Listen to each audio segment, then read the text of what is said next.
Hello and welcome to Linguistics for Language Learners. My name's Alex. In part 1, we'll be learning phonetics, the sounds of language. The goal of this section is to learn how to make every sound in every language. Now, to actually produce them well, produce them correctly, may take practice. There are a lot of unusual sounds.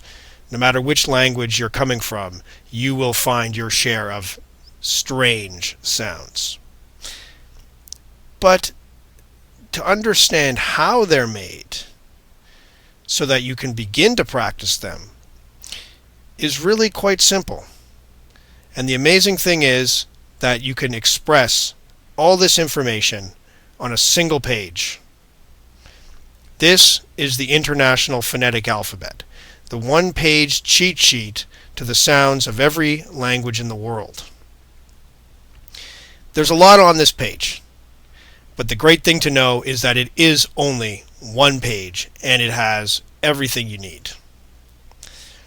In this first section of the course, I will work through this chart and break it down, and once you get a few pieces of it, once you connect it to some of the sounds that you know, then you can extend it in order to learn sounds that you've never seen before. But when you know the principles of what goes into making that sound, you can then do what you need to do to make those sounds.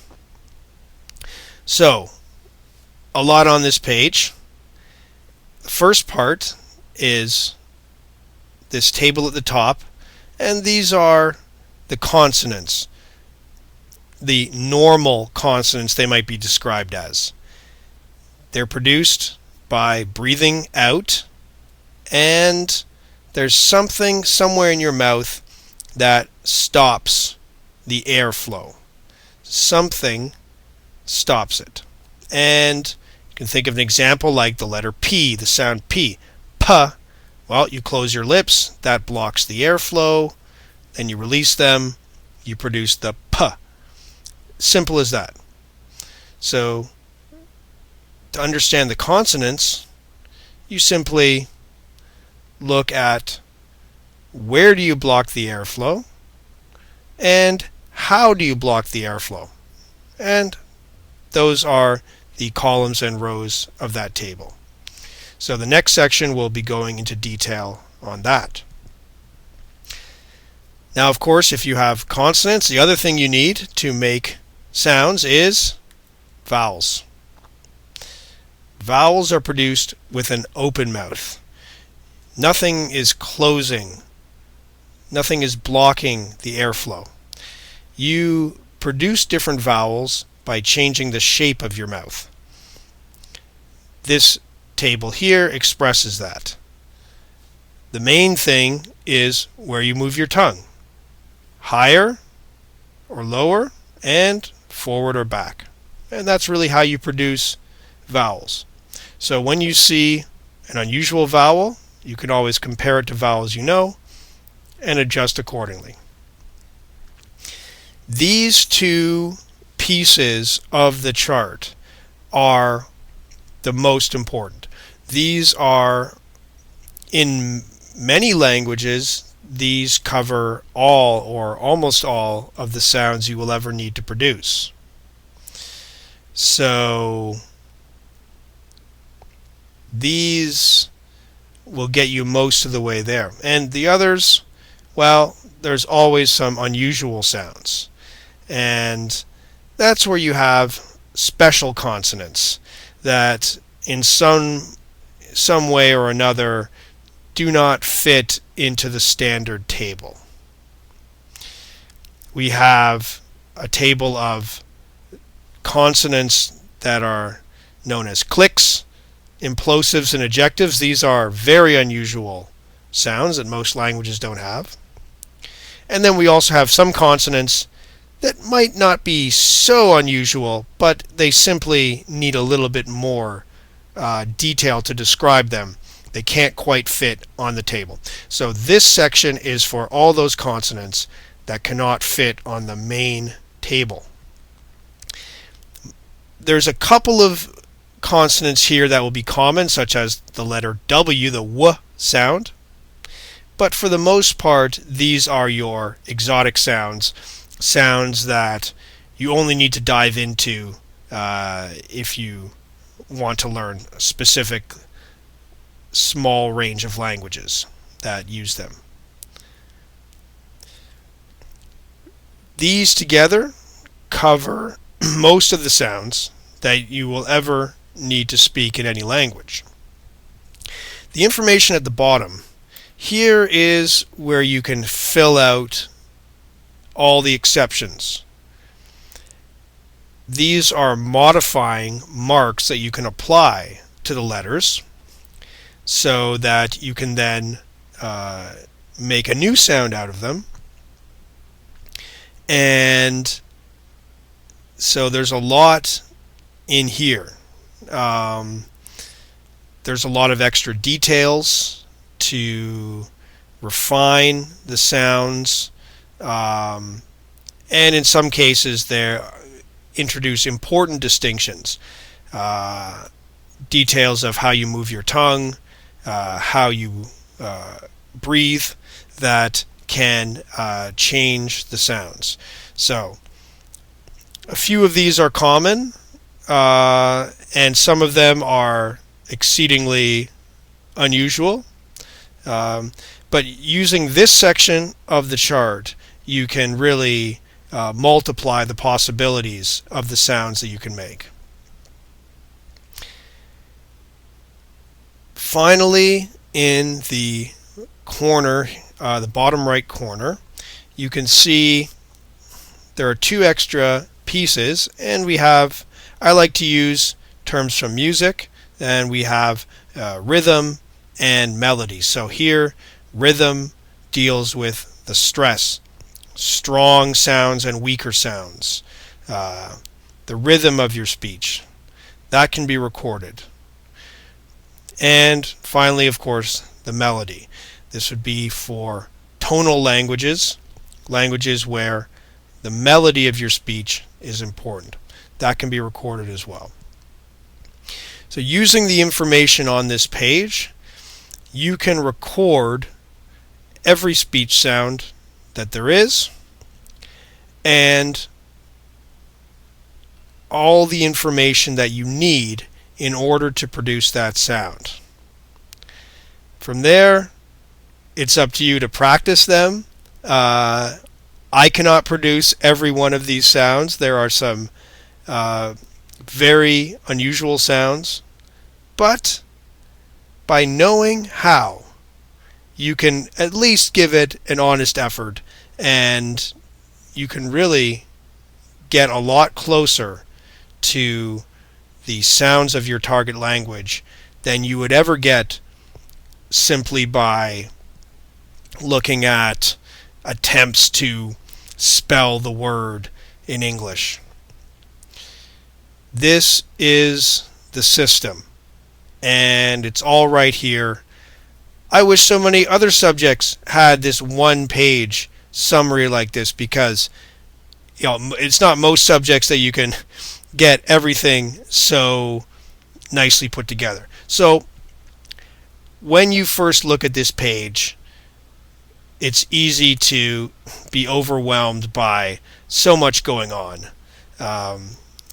But I find that just by remembering that this is everything, it really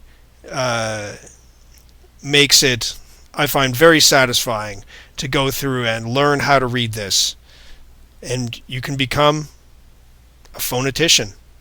You can become someone who is comfortable with the sounds of whatever language you want. So that's it, and then the upcoming videos will cover each of these sections. So we'll just finish with a couple of examples to show this alphabet in action. The famous OUGH, those letters that have a different meaning in every word, different sound in every word? Well, here we can write the word through as in th, r, u, 3 sounds. Though, very similar looking word in terms of the letters, but in terms of the IPA, it is entirely different. The O. And we have another use of OUGH. We have the F, and here you can see 3 sounds, R, F. That's how you do it. But presumably you're watching this video, you know how to speak English, and although this can be helpful for English learners as well, but it really becomes useful when you are looking at languages other than your own. So for example, here we see French. You could attempt to pronounce the letters there. They almost look like could be an English word, bonjour.